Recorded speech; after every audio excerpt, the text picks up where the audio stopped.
কবিতা দেবী এবং তার পরিবার শীতকাল পড়লেই প্রত্যেক দিন দুপুর 12টার সময় ঘুম থেকে ওঠে, কারণ সকালবেলা তাদের ঘুম ভাঙে না। তারা গোটা সকাল কম্বলের তলায় নাক ডেকে ঘুমায়। কিন্তু এই কারণে নতুন বৌমা প্রিয়াঙ্কাকে খুবই সমস্যায় পড়তে হয়। সে প্রত্যেক দিন সকাল 8টার সময় ঘুম থেকে উঠে পড়ে। তাড়াতাড়ি ঘুম থেকে উঠে পড়ি, সকাল 8টা বেজে গেল, মনে হয় সবাই ঘুম থেকে উঠে পড়েছে। এই শীতকাল আসলেই ঘুম কিছুতেই ভাঙতে চায় না। রান্নাঘরে গিয়ে সবার জন্য রান্না করতে হবে, ঘরের কাজ করতে হবে। এই বলে প্রিয়াঙ্কা আগে ফ্রেশ হয়ে নেয় এবং তাড়াতাড়ি রান্নাঘরে চলে যায়। কিন্তু সে দেখে যে সারা বাড়িতে জানালা দরজা সব বন্ধ হয়ে পড়ে আছে। রান্নাঘরের জানালাও তখনো পর্যন্ত খোলা হয়নি, যা দেখে প্রিয়াঙ্কা একটু অবাক হয়। কি ব্যাপার, সবার কি শরীর খারাপ করলো নাকি? এখনো কেউ ঘুম থেকে ওঠেনি কেন? যাই শাশুড়ি মায়ের ঘরে গিয়ে দেখি কি হলো। প্রিয়াঙ্কা শাশুড়ি এবং শ্বশুর মশাইয়ের ঘরে গিয়ে দেখে তারা এখনো কম্বল মুড়ি দিয়ে নাক ডেকে ঘুমাচ্ছে, যা দেখে প্রিয়াঙ্কা তার শাশুড়ি মাকে ডাক দিতে শুরু করে। আপনারা এখনো ঘুমাচ্ছেন? বেলা 8টা বেজে গেল, ঘুম থেকে উঠবেন না? আজকে আমি সবার জন্য ব্রেকফাস্ট রান্না করছিলাম, তাই আপনারা তাড়াতাড়ি ঘুম থেকে উঠে পড়ুন, একসাথে ব্রেকফাস্ট খেয়ে নেবেন। ওহ বাবারে বাবা, তুমি এত সকালবেলা ঘুম ভাঙিয়ে দিচ্ছ কেন? সবে মাত্র সকাল 8টা বাজে, এটা কোনো ঘুম থেকে ওঠার সময় হলো? তুমি এখন যাও, আমাদের ডিস্টার্ব করবে না। পারলে তুমিও আরেকটু ঘুমিয়ে পড়ো। শীতকালে সকাল সকাল ঘুম নষ্ট করতে চলে এসেছে। প্রিয়াঙ্কা শাশুড়ি মায়ের কথা শুনে ভীষণই অবাক হয়, কারণ সে ভাবতেই পারে না তার শ্বশুর বাড়ির লোকেরা এতক্ষণ ধরে ঘুমাতে পারে। কি হলো বৌমা, এখনো দাঁড়িয়ে আছো কেন? কালকে রাত্রেবেলা এমনিতেই আমাদের ঘুমাতে ঘুমাতে দেরি হয়ে গেছে, তাই আমরা এত সকালবেলা উঠতে পারবো না। আমাদের আরাম করে ঘুমাতে দাও। ওরে বাবারে, কি ঠান্ডা! এই শুনে প্রিয়াঙ্কা তখনই ঘর থেকে বেরিয়ে আসে। সে অন্যান্য ঘরে গিয়ে দেখে তার ননদ, বড় যা, বড় ভাসুর সবাই নাকে তেল দিয়ে ঘুমাচ্ছে। এমনকি প্রিয়াঙ্কার স্বামীও ঘুম থেকে উঠতে চায় না, যা দেখে প্রিয়াঙ্কা চুপচাপ রান্নাঘরে যায় এবং সবার জন্য গরম গরম কচুরি আলুর দম রান্না করে। কিন্তু তখনও পর্যন্ত তার শ্বশুরবাড়ির লোকেরা ঘুম থেকে উঠতে চায় না। এভাবেই দেখতে দেখতে বেলা 12টা বেজে যায়। এরই মধ্যে একে একে তার পরিবারের লোকেরা হাই তুলতে তুলতে ঘুম থেকে উঠে আসে। ছোট বৌমা, আমাকে চা করে দাও, আজকে ঘুমটা যেন ভাঙতেই চাইছে না। এই প্রিয়াঙ্কা, আমি প্রত্যেকদিন ঘুম থেকে দেরি করে উঠি, তাই আমি আমার ভালো ভালো শীতের সোয়েটার গুলো ধুতে পারছি না। তুমি কালকে সকালবেলা ঘুম থেকে ওঠার পর আমার সোয়েটার গুলো ধুয়ে দেবে তো, কারণ বেলা হয়ে গেলে রোদ চলে যায়। আর হ্যাঁ, আমাদেরও একটু গরম গরম মশলা চা করে খাওয়াও। এই শুনে প্রিয়াঙ্কা সবার জন্য গরম গরম চা বানিয়ে নিয়ে আসে, আর সবাই ধীরে ধীরে চায়ে চুমুক দিতে শুরু করে। কিন্তু মা, আমি তো আপনাদের জন্য কচুরি আর আলুর দমও রান্না করেছি, আপনারা চায়ের সঙ্গে কচুরি আলুর দম খেয়ে নিন। এমনিতেই বেলা 12টা বেজে গেছে, না হলে আবার দুপুরবেলা খাবার খাবেন কখন? এই বলে প্রিয়াঙ্কা যখন তাদের কচুরি এবং আলুর দম খেতে দেয়, তখন তারা কিছুতেই সেই ঠান্ডা খাবার খেতে চায় না। তাই প্রিয়াঙ্কা আবার রান্নাঘরে গিয়ে তাদের জন্য খাবার গরম করে নিয়ে আসে। খাবার খাওয়ার পর সবাই আবার নিজেদের ঘরে গিয়ে কম্বলের তলায় ঘুমিয়ে পড়ে। তারা সেই বিকাল 4টের সময় ঘুম থেকে ওঠে এবং বিকাল বেলাতেই দুপুরের খাবার খায়। এভাবেই তাদের জীবনযাত্রার কোনো ঠিক ঠিকানা থাকে না। প্রিয়াঙ্কার মোটেই বিষয়টা ভালো লাগে না। অন্যদিকে রাত 12টা বেজে গেলেও প্রিয়াঙ্কার শ্বশুরবাড়ির লোকেরা কিছুতেই ডিনার করতে চায় না। তারা প্রত্যেকদিন কম্বলের তলায় শুয়ে শুয়ে রাত্রিবেলা সিরিয়াল দেখে। এই যে আমি কখন থেকে তোমাদেরকে ডিনার করার জন্য ডাকছি, তোমরা শুনতে পাচ্ছ না? তাড়াতাড়ি খেয়ে ঘুমিয়ে পড়ো, তাহলেই তো সকাল সকাল উঠতে পারবে। তোমরা তো প্রত্যেকদিন দুপুর 12টার সময় ঘুম থেকে ওঠো, এরকম করলে হয় নাকি? রাত্রিবেলা দেরি করে ঘুমাচ্ছ, সেই জন্যই তো তোমরা সকালবেলা ঘুম থেকে উঠতে পারছো না। এই সবে গরম গরম চা খেলাম তো বৌমা, এখন আবার ডিনার কি করব? সবে তো রাত 12টা বাজে, আর একটু দেরি হোক, তখন আবার খেয়ে ঘুমিয়ে পড়বো। আর এমনিও সকালবেলা ঘুম থেকে ওঠার আমাদের তো কোনো তাড়া নেই। এই শুনে প্রিয়াঙ্কা চুপচাপ খাবার টেবিলে বসে পড়ে, কারণ তার পরিবার যতক্ষণ পর্যন্ত না খাবার খাচ্ছে প্রিয়াঙ্কাও খাবার খেতে পারে না। এভাবে দেখতে দেখতে রাত 1টা বেজে গেলে সবাই ধীরে ধীরে ডিনার টেবিলে খাবার খেতে আসে। কিন্তু তাদের খাবার খেতে খেতে রাত 2টো বেজে যায়। তাদের খাওয়া দাওয়া হয়ে গেলে সবাই একে একে ঘরে গিয়ে ঘুমিয়ে পড়ে। কিন্তু প্রিয়াঙ্কা সারা বাড়ির কাজ সেরে তারপর ঘুমাতে যায়। তবে প্রিয়াঙ্কার সকাল 8টার মধ্যে ঘুম থেকে ওঠা অভ্যাস, সে মোটেই বেলা পর্যন্ত ঘুমাতে পারে না। তাই পরের দিনও সকাল 8টার মধ্যে প্রিয়াঙ্কা ঘুম থেকে উঠে পড়ে। আমার আর ভালো লাগছে না, সবাই কি সুন্দর 12টা পর্যন্ত ঘুমাচ্ছে, কিন্তু আমি খাটের মধ্যে কম্বল চাপা দিয়ে শুয়ে থাকলেও আমার ঘুম হবে না। যাই, আজকে বরঞ্চ জামা কাপড়গুলো ধুয়ে ফেলি, তারপর সবার জন্য রান্না করব। এই বলে প্রিয়াঙ্কা বাথরুমে গিয়ে সবার জামা কাপড় কাচতে শুরু করে। কিন্তু এমন সময় হঠাৎ করে প্রিয়াঙ্কার ননদ তাকে ডাকতে শুরু করে।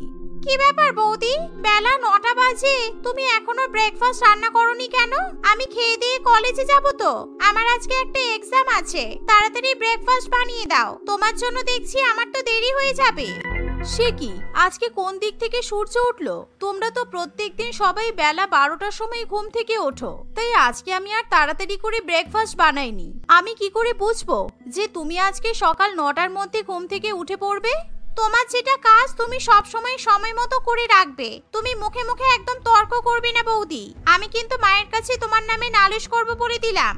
এই শুনে প্রিয়াঙ্কা তখনই রান্নাঘরে যায় আর ননদের জন্য ব্রেকফাস্ট বানিয়ে দেয়। কুমারী খাওয়া দাওয়া করে কলেজে চলে যায়। দেখতে দেখতে এভাবেই 12টা বেজে গেলে প্রিয়াঙ্কার পরিবারের বাকিরা ঘুম থেকে ওঠে, কিন্তু তারা প্রিয়াঙ্কার সকালে বানানো চিড়ের পোলাও খেতে চায় না।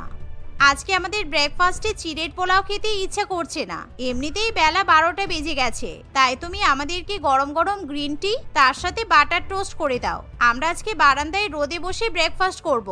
এভাবে ছন্নছাড়া বাড়ির লোকজন মিলে প্রিয়াঙ্কার জীবন একেবারে জ্বালিয়ে ছারখার করে দেয়।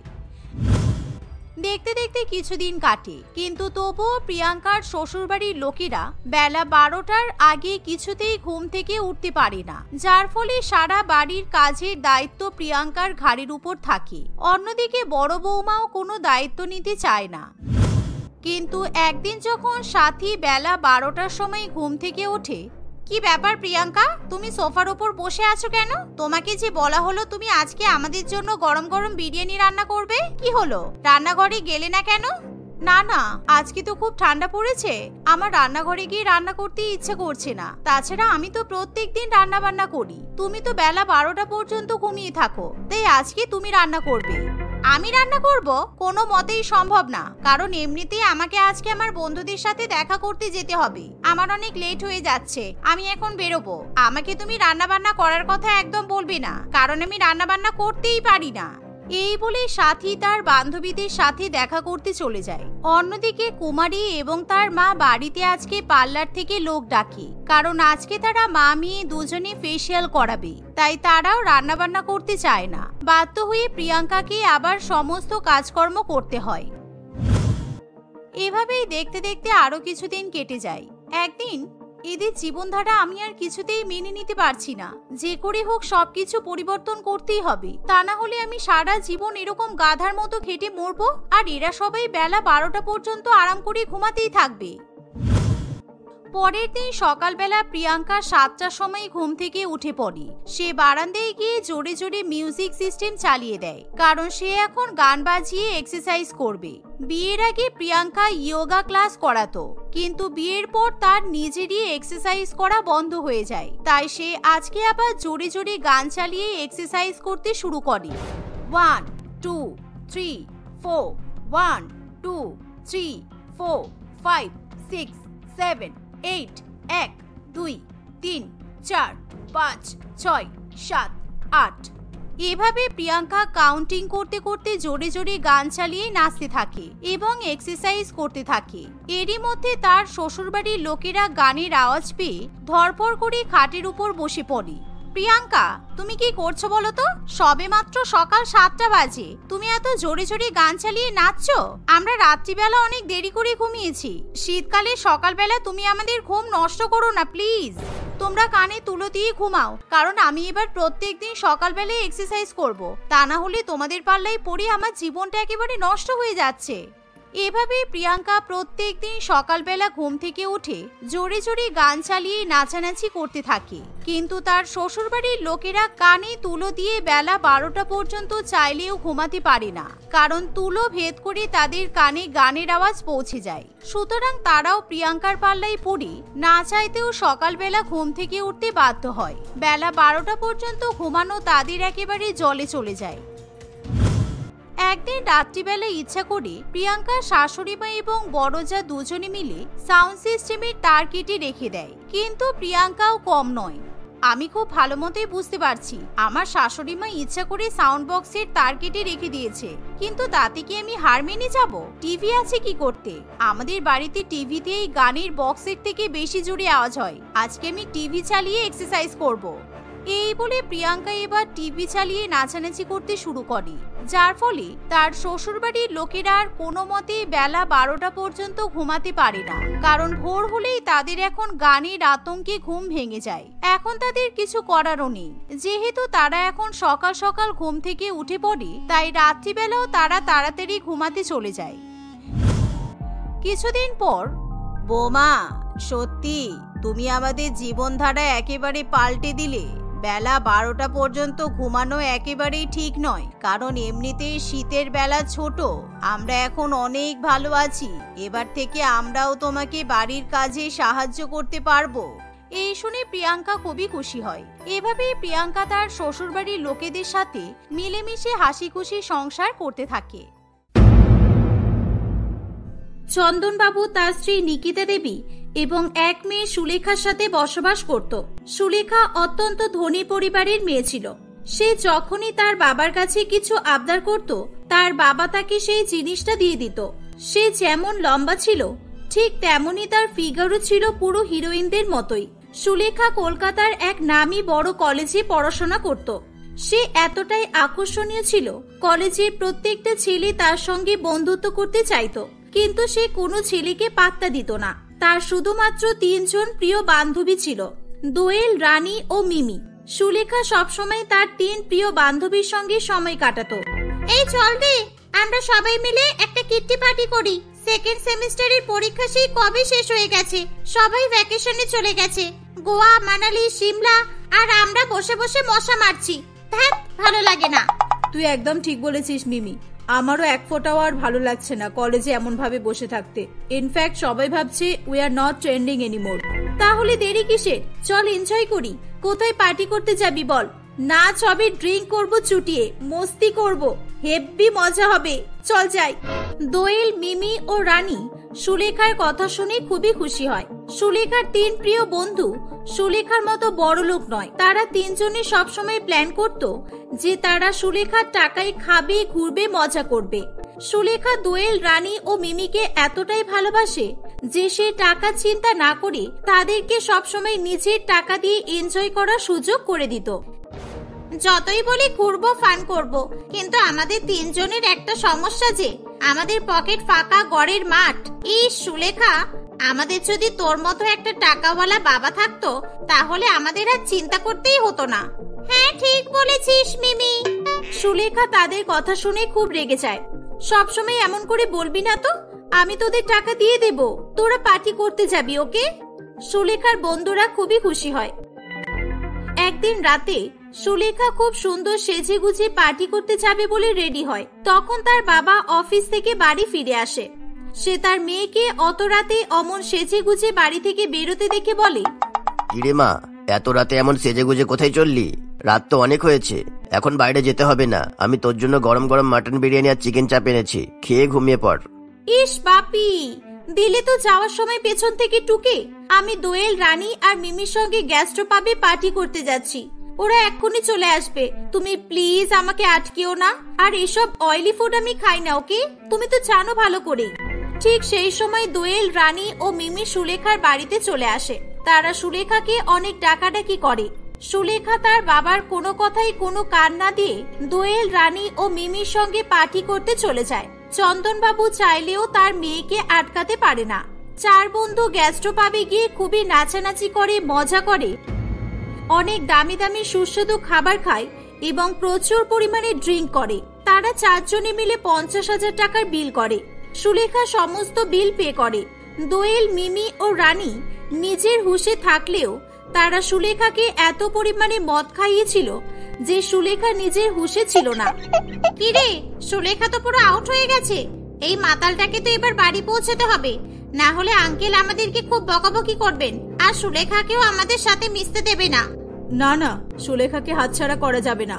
এর টাকা আছে বলেই তো আমরা এমন এনজয় করতে পারি। না হলে এরকম বড় জায়গায় এসে কিট্টি পার্টি করার কথা আমরা ভাবতেই পারতাম না। চল চল একে বাড়ি পৌঁছে দিয়ে আসি, আমারও মাথাটা হালকা হালকা ঘুরছে। হ্যাঁ হ্যাঁ চল, রাত হয়েছে অনেক। 3 বন্ধু মিলে সুলেখাকে গাড়িতে করে তার বাড়িতে নিয়ে যায়। চন্দনবাবু এবং নিকিতা দেবী সুলেখার এমন অবস্থা দেখে খুবই রেগে যায়। চন্দনবাবু সুলেখার বন্ধুদেরকে খুবই বকাবকি করে। এদেরকে বলেই বা কি হবে, দোষ আমাদের নিজের মেয়ের। এ না চাইলে একে কেউ কি জোর করে ড্রিঙ্ক করাতে পারবে? পরকে দোষ দেওয়ার আগে নিজের ঘরকে দোষ দিতে হয়। হে ঈশ্বর, জীবনে কি এমন পাপ করলাম যে নিজের মেয়েকে মাতাল অবস্থায় দেখতে হচ্ছে। সুলেখার বন্ধুরা আস্তে আস্তে সেখান থেকে চলে যায়। সুলেখার বাবা মা তাকে লেবুর জল খাওয়ায়। কিছুক্ষণ পর সুলেখার হুঁশ ফিরে আসে, কিন্তু মাথা ব্যথায় সে বিছানা থেকে মাথা তুলতে পারে না। চন্দনবাবু ও নিকিতা দেবী সুলেখাকে অনেক বকাবকি করে, কিন্তু সুলেখা তার বাবা মায়ের কোনো কথাই পাত্তা দেয় না। সে ফোন নিয়ে তার প্রিয় 3 বন্ধুদের বাড়ি পৌঁছানোর খবর নেয়। এই দেখে তার বাবা খুবই রেগে যায়। এই 3টে বন্ধুই আমার মেয়ের কাল হয়েছে। এই আগাছাগুলো না থাকলে আমার মেয়ে এমন ড্রিঙ্ক করা শিখতো না। যত সব বাজে বন্ধু বান্ধব, এমন বন্ধু থাকার চেয়ে না থাকাই ভালো। ও ড্যাড, কাম অন, এখনকার দিনে ড্রিঙ্ক করা তো কোনো বিগ ইস্যু নয়। সো প্লিজ আমার বন্ধুদেরকে দোষ দিও না। সুলেখা তার বন্ধুদের নামে কোনো বদনাম শুনতে চাইতো না। তার বাবা মা রাগ করে সেখান থেকে চলে যায়। সুলেখা প্রায় প্রত্যেক দিন তার বন্ধুদের সঙ্গে পার্টি করে ড্রিঙ্ক করে বাড়িতে মদ্যপ অবস্থায় ফিরে আসতো। তার বাবা মা তাকে টাকা দিতে না চাইলে সে সুইসাইড করবে এমন ভাবে তার বাবা মাকে ব্ল্যাকমেল করত এবং হাজার হাজার টাকা নিয়ে 3 প্রিয় বান্ধবীর সঙ্গে রোজ শহরের বড় বড় গ্যাস্ট্রো পাবে কিটি পার্টি করতে যেত। এভাবেই অনেক দিন কেটে যায়। সুলেখাদের কলেজে প্রম নাইট ইভেন্ট চলে আসে। সুলেখার বন্ধুরা তার জন্য প্রম পার্টনার খোঁজার জন্য তাকে নিয়ে ছেলে বাছাই করতে শুরু করে। কলেজের সব ছেলেরাই সুলেখার সঙ্গে প্রমে যাওয়ার জন্য ব্যস্ত হয়ে ওঠে। বাবা সুলেখা, তোর কি হাই ডিমান্ড কলেজে দেখেছিস? তোর সাথে প্রমে গিয়ে ডান্স করবে বলে সেই আনন্দে তোর পার্টনার হতে সবাই চাইছে। এমন হলে আমরা তো আর ছেলেই পাবো না। হ্যাঁ এক্স্যাক্টলি, তোর রূপের কিছুটা হলেও তো আমাদের ধার দিতে পারিস। সুলেখা তার বন্ধুদের কথা শুনে হাসতে শুরু করে। ঠিক সেই সময় কলেজের 2nd সেমিস্টারে নতুন ভর্তি হওয়া একটি ছেলে ইউফ তাদের কাছে আসে। ইউফ অত্যন্ত মেধাবী প্রকৃতির ছেলে ছিল। তার সাজ পোশাকের অত বাহার ছিল না, তাকে দেখতেও তেমন সুন্দর নয়। 4 বন্ধু ইউফকে দেখে খুবই হাসাহাসি করতে শুরু করে। এসব কি রে, তুইও কি সুলেখার পার্টনার হতে চাস নাকি? ইস, মাথায় কেমন চপচপ করে তেল মেখেছে, শখ কম না, সুলেখার পার্টনার হতে এসেছে। এই ছেলেটাকে আমি মাইনাসে মার্কস দেব। আমার খেয়ে বসে কাজ নেই, আমি এর সাথে প্রমে যাব? যা ভাগ এখান থেকে। আয়নায় গিয়ে নিজের মুখ দেখ, তারপর আমার পার্টনার হতে আসবি। যা ভাগ বলছি। সুলেখা ও তার বন্ধুদের কথা শুনে ইউব খুবই রেগে যায়। চুপ করুন, আমার বয়ে গেছে তোমার সাথে প্রেম করতে। তোমার মতো মাতাল মেয়ের সঙ্গে প্রেম করলে আমার সারা কলেজে বদনাম হয়ে যাবে। সারা কলেজের সবাই জানে তুমি মাতাল, আর আমি কিনা তোমার পার্টনার হব? ছি, আমি জাস্ট লাইব্রেরির অ্যাড্রেসটা জিজ্ঞাসা করতে এসেছিলাম। ইউব সুলেখাকে অনেক খারাপ খারাপ কথা শুনিয়ে সেখান থেকে চলে যায়। সুলেখা এত অপমানিত হয়ে খুব রেগে যায় এবং 3 বান্ধবীর সঙ্গে একা একাই প্রমে চলে যায়। সেদিন থেকে সুলেখা ও তার বন্ধুরা ইউবের সঙ্গে অত্যন্ত খারাপ ব্যবহার করে। ছেলেটার সাহস কম নয়, সবই কলেজে সুলেখা বলতে পাগল। আমি একবার তাকালেই সেখানে সব ছেলেরা অজ্ঞান হয়ে যায়, আর এই ইডিয়েটটা আমাকে পাত্তাই দেয় না। কত অসভ্য! পড়াশোনায় একটু ভালো বলে এত অহংকার। ছাড় তো, তুই ওই মিডল ক্লাসের কথাই কিছু মনে করিস না। চল আমরা আবার আমাদের কিট্টি পার্টি করি, মজা করি, এনজয় করি। অনেকদিন ড্রিঙ্ক করিনি, চল একটু সবাই মিলে ড্রিঙ্ক করে আসি, মাইন্ড রিফ্রেশ হয়ে যাবে। 4 বন্ধু মিলে আবার তাদের উশৃঙ্খল কিট্টি পার্টি করতে শুরু করে। এরকম ভাবে রোজ রোজ কিট্টি পার্টি করতে করতে তারা 4 বন্ধু মদের প্রতি আসক্ত হয়ে পড়ে। তাদের ফাইনাল পরীক্ষা এগিয়ে আসে। কিট্টি পার্টি করার চক্করে সুলেখারও কোনো পড়াশোনা হয় না। তার প্রিয় 3 বন্ধুরও পড়াশোনা মাথায় উঠেছিল। একদিন সুলেখা কোনো উপায় না পেয়ে তার 3 বন্ধুর সঙ্গে ইউভের নোট চুরি করতে যায়। ইউভ তাদের নোট চুরি করতে দেখে ফেলে। রোজ রোজ এমন কিটিপাটি করছো যে আমার নোট চুরি করতে হচ্ছে? আমায় বলতে পারতে, আমি তোমাদের নোট দিয়ে দয়া করতাম। চুরি করার প্রয়োজন ছিল না তো। সুলেখা ম্যাডাম আমার নোট চুরি করতে এসেছে, বাহ ভালোই। সুলেখার ইউভের কথা শুনে খুবই খারাপ লাগে। ইউভ তাদেরকে নোটস দিয়ে হেল্প করে। সুলেখা ও তার বন্ধুরা ইউভের নোটস পড়ে পাশ করে যায়। সুলেখার ধীরে ধীরে ইউভকে ভালো লেগে যায়। সে ইউভের সাথে সময় কাটাতে শুরু করে। তার সাথে ইউভের খুব ভালো বন্ধুত্ব হয়। ইউভেরও সুলেখাকে ভালো লেগে যায়। তাদের বন্ধুত্ব ধীরে ধীরে গভীর হয়ে ওঠে। সুলেখা তার বন্ধুদেরকে কম সময় দিতে শুরু করে। সে অনেকটা সময় এখন ইউভের সঙ্গেই কাটায়। একদিন, সুলেখা, তুমি রোজ রোজ তোমার ওই 3টে বন্ধুর সাথে কিটি পার্টি করো না। মদ খাওয়া ভালো না সুলেখা। তোমার বাবা তোমায় কত কষ্ট করে মানুষ করেছে, আর তুমি তার কষ্ট করে ইনকাম করা টাকা এইভাবে কিটি পার্টি করে তোমার নচ্ছার 3 বান্ধবীর পেছনে নষ্ট করছো। ওরা তোমার প্রকৃত বন্ধু হলে এমন করতো না। আমার বান্ধবীদের নামে কিছু বলো না, ওরা খুব ভালো। কিন্তু তুমি যখন বললে, তখন আমি আর কিটি পার্টি করবো না, মদও খাবো না, কেমন? সুলেখা ধীরে ধীরে কিটি পার্টি করা বন্ধ করে দেয়। দোয়েল, মিমি ও রানী সুলেখার এমন পরিবর্তন কিছুতেই মেনে নিতে পারে না। তারা সুলেখাকে কিটি পার্টি করার জন্য ইমোশনাল ব্ল্যাকমেল করা শুরু করে। ইউবকে পেয়ে আমাদেরকে তো আর পাত্তা দিস না, চল না প্লিজ, একটা কিটি পার্টি করি, প্লিজ না করিস না, আমরা কিন্তু খুব রেগে যাব। এই, তুই যদি আমাদের সাথে কিটি পার্টিতে না যাস, আমরা কিন্তু তোর সাথে আর কথা বলবো না বলে দিলাম। কোনো বন্ধুত্ব রাখবো না, তাই তোকে আমাদের সঙ্গে কিটি পার্টি করতেই হবে। আর এবার কিটি পার্টি হবে আমার বার্থডের দিন, আমার বাড়িতে। সুলেখা হাজারবার বারণ করলেও তার বন্ধুরা কিছুতেই তার কথা শুনতে চায় না। তারা সুলেখাকে কিটি পার্টি করার জন্য ভীষণ জোর করলে সুলেখা কিটি পার্টি করতে বাধ্য হয়। সে ইউভকে মিমির বাড়িতে পার্টির কথা জানায়। ইউভ সুলেখার কথা শুনে খুবই রেগে যায়। সুলেখা ইউভের কথা না শুনে সেদিন মিমির বাড়িতে চলে যায়। সুলেখা সেদিন হাতে একটি অত্যন্ত দামি ডায়মন্ড রিং পরে পার্টিতে গিয়েছিল। দোয়েল, মিমি এবং রানীর চোখ সুলেখার ডায়মন্ড রিং এর উপর তার বন্ধুদের চোখ পড়ে। তাদের 3 জনেরই সুলেখার ডায়মন্ড রিং দেখে ভীষণ লোভ হয়। এই সুলেখা, তোর এই ডায়মন্ড রিংটা তো দারুণ দেখতে, আগে তো কখনো দেখিনি। অনেক দাম মনে হচ্ছে, তাই না? কবে নিলি রে? এখন সব নতুন নতুন জিনিসপত্র কিনিস, আমাদের আর জানাশো না বল? আমরা তোর বন্ধু নই? আরে না না বাবা, এই ডায়মন্ড রিংটা এক্সক্লুসিভ। বাবা দুবাই থেকে আমাকে এনে দিয়েছে, তাই তোর বার্থডেতে পরে আসলাম। বুঝলি, তোরা আমার প্রিয় বন্ধু, তোদের না জানানোর কি আছে রে ভাই? এই ডায়মন্ড রিংটা যে করেই হোক ওর কাছ থেকে আদায় করতেই হবে। এই রিংটা বিক্রি করলে যা টাকা আসবে, তাতে আমাদের সারা বছর কিটি পার্টির টাকা উঠে আসবে। সুলেখাকে আর ডাকতে হবে না। হ্যাঁ, ওটা চুরি করতেই হবে। দোয়েল, মিমি এবং রানী সুলেখার ড্রিঙ্কের মধ্যে হাই পাওয়ারের ঘুমের ওষুধ মিশিয়ে দেয়। এর ফলে সুলেখা ঘুমের ঘোরে টলে পড়ে। সুলেখার 3 বন্ধু তখন তার হাত থেকে রিংটা চুরি করে নেয়। অন্যদিকে সুলেখা অনেকক্ষণ ফোন না ধরায় ইউভের খুব টেনশন শুরু হয়। সে সুলেখাকে বারে বারে ফোন করতে থাকে, কিন্তু কিছুক্ষণ পরেই তার ফোন সুইচ অফ বলে। ঘুমের ওষুধ অনেক বেশি হাই পাওয়ারের হওয়ায় সুলেখার জ্ঞান ফিরে আসতে চায় না। দোয়েল, রানী ও মিমি খুব ভয় পেয়ে যায়। তারা 3 জন মিলে সুলেখাকে গাড়ি করে নিয়ে এসে রাস্তার ধারে শুইয়ে রেখে দেয়। ইউব সুলেখাকে আনার জন্য মিমিদের বাড়ির দিকে যাবে সেই সময় রাস্তার ধারে সে সুলেখাকে শুয়ে থাকতে দেখে। এই দেখে সে দৌড়ে সুলেখার কাছে ছুটে আসে। এই সুলেখা, কি হলো তোমার? প্লিজ চোখ খোলো, কি হলো? ইউব সুলেখাকে নিয়ে হসপিটালে চলে যায়। অন্যদিকে দোয়েল, মিমি ও রানী খুবই টেনশন করতে শুরু করে। আরে ছাড় তো, এত চিন্তা করছিস কেন? ওই মেয়ে আর বাঁচবে না। আর কারোর কাছে কোনো প্রমাণও নেই যে ও এখানেই ছিল। ওর বাবা আর মা চাকরি সূত্রে আমেরিকাতে গেছে, ওর বাবার কিছুই যায় আসবে না। আর রইল বাকি ওই মিডল ক্লাস ইউভের, ও আমাদের কিছুই করতে পারবে না। চিকিৎসা করার পর সুলেখার জ্ঞান ফিরে আসে। সে ইউভকে সব ঘটনা বলে। সুলেখা খুব ভয় পেয়ে যায়। সে ভীষণ কান্নাকাটি করে।